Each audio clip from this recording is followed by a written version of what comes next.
మన ప్రభు అయిన యేసుక్రీస్తు నామములో మీకు మా శుభాభివందనములు.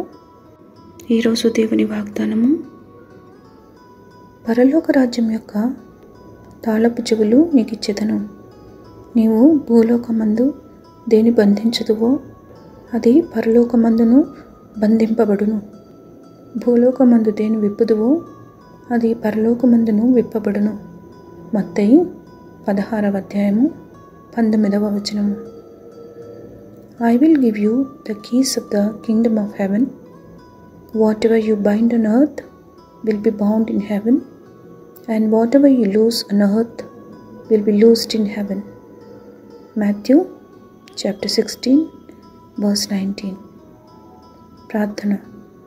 ప్రేమగల తండ్రి, కృపాక్షేమములను మా వెంట ఉంచినందులకు వందనాలు. దినదినము మీ కృప వెంబడి కృప మాకు ఇస్తున్నందుకు మా కృతజ్ఞతలు. మీ సమాధానంతో మా జీవితాలను నింపి ప్రతి విధములైన ఆటంకముల నుండి మమ్మల్ని తప్పించమని యేసునామములో వేడుచున్నాము తండ్రి. Amen. Have a blessed day. God bless you.